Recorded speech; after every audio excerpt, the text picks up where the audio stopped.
li ma fi taxaw tey di wax c'est que suñu xol a tooy suñu rongoñ tuuru na lu ko tuur nag mooy le manque de respect des autorités et de la DSCOS de venir déguerpir des gens waaw di ñëw déguerpir fu ñuy liggéey fii nga xam ne ñoo fi nekk 349 nit ñoo fi yëngu ay jigéen ak ay góor di dugal chiffre d'affaires bu 70 millions ci état Sénégal par mois 840 millions l'année muy presque 1 milliard donc ñooñu tey boo leen ñooy fekk fu ñuy liggéey nga am ay projet d'assainissement ñun ñëpp ñooy état da ngay woote ñu toog ñu réunion ñun lépp lu ñuy liggéey dañ ko tënk ci ministère de l'élevage suñuy rapport suñuy recensement suñuy effectif yëpp mi ngi niveau au service des départements de l'élevage donc je pense que tey bu ñu woowoo respecté ñu bu dee dañ ñu respecté le préfet daf ñuy recevoir en audience woo les services de la DSCOS woo comment les services départementaux de l'élevage ñu waxtaan ci li nga xam woo waa APIX parce que dégg naa waa APIX ñëw nañ fi tam di xoqatal nit yi ñun kenn mënuñu xoqatal waa APIX bu ñu fi ñëwee ils savent bien que balaa ngay def liggéey y a un plan de masse booy présenté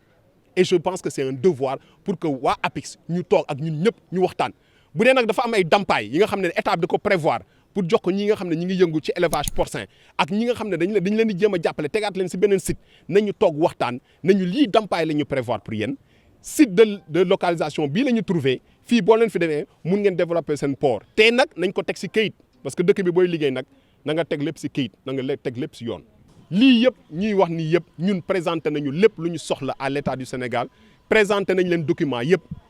Aminata Mbengue Ndiaye bu mu fiy nekk ministre rapport yëpp lañ ko jox rapport mooy ñaata nit ñoo fi yëngu lan mooy seen sono lan mooy seen problème lan mooy problème suuf bi nekk fi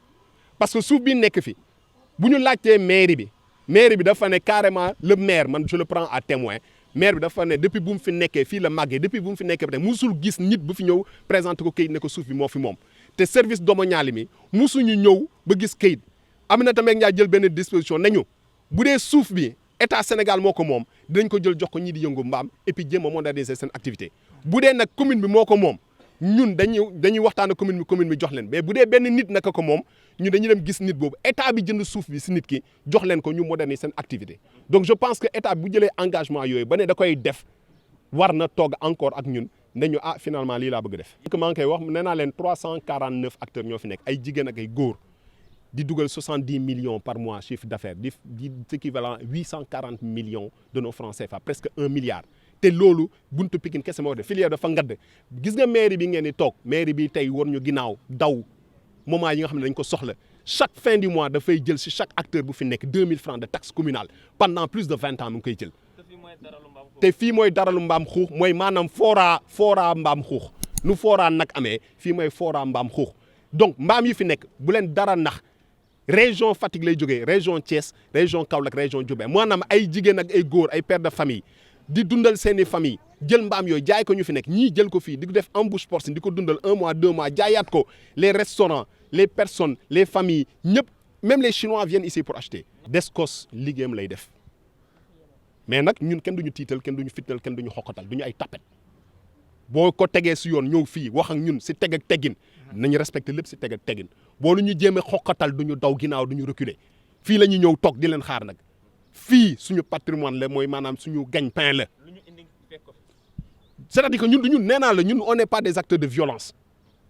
yaa ngi comprendre bu nekkoon acteur de violence tey gis nga dëkk bi yëpp ay pneu di tàkk ñun dañu nekk ay autorités dans ce pays di dugal xaalis dans ce pays am nekk ay chrétiens nekk catholique am le cardinal bu taxaw am les coopérations internationales yu taxaw am les communautés te gis nga lu mu leen di wax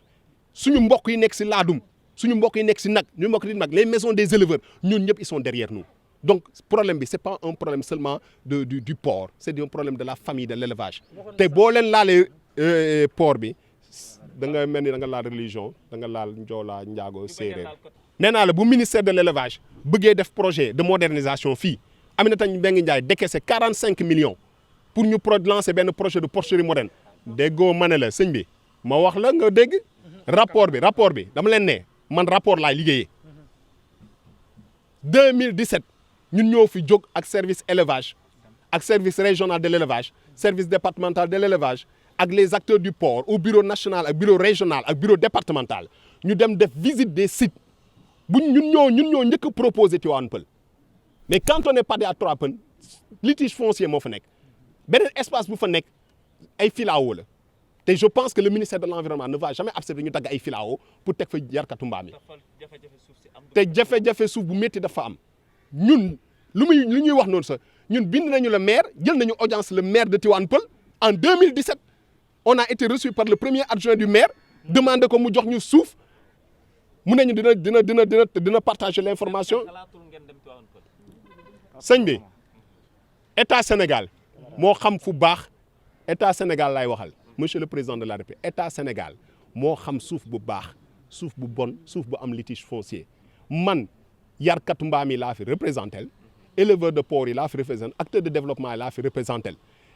foncier du sama liggéey mais suñ ma yóbbee si benn foncier damay def sama enquête service yu fa nekk ma dem liggéey ak ñoom mooy maire yi te gis naa ne foofu baaxul donc bu dee indi nañu këyit dama leen di wax bu baax ngeen déglu bu dee l'état du Sénégal indi na benn këyit nañu octroyé nañ leen tant d'hectares à Tivaouane Peulh këyit baa ngi ni yaa leen ko moom non suba ñu takk suñuy lenge daw dem développer fa te en moment dañuy poser ay conditions nga ne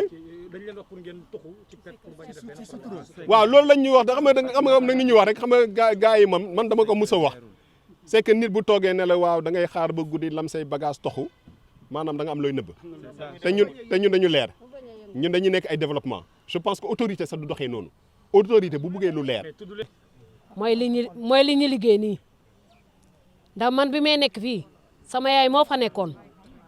ma doon jànk ba jur doom ba jur ay sët ba si tey nga toog ba benn bés nit ñëw ne la da ngay jóg fii daan na gendarmerie bu nekk bu ñu ma woowee damay dem tàggu si mairie mu ne ma boo demee nga ne leen man maa la fa teg ba tey mairie daf ñoo fecc couleur yi mais waaw daf ñoo wan gannaaw mi mu lekkee suñu xaalis ba mu xonk coy si la ñu bàyyi buñ demee ba tey ba bu mu jotee keroog bi ñu demee foofu dañoo toog xaar ko ba mu ñëw nii la ñu rombee mu ne heure am daa jot mairie Thialy Simner mu romb ne heure am daa jot parce que ay xaj ñoo toog si buntu këram ah loolu la yaakaar parce que loolu la def parce que bu nekkuloon loolu kon du def loolu ñun la ñu bëgg bañuñu dara ndax suñu mbaam yaa ngi ne di féey ci biir ndox yi nga xam ne dafa dee mbaam yi dee mënu ma koo xam mbaam yi dee mënu ma koo xam ah mais da ngay xool parc yi ñu daanal ni yëpp rek ay mbaam yaa ngi ci biir ah kii bi mu ñëwee fii commandant lan la ñu wax dafa ñoo ne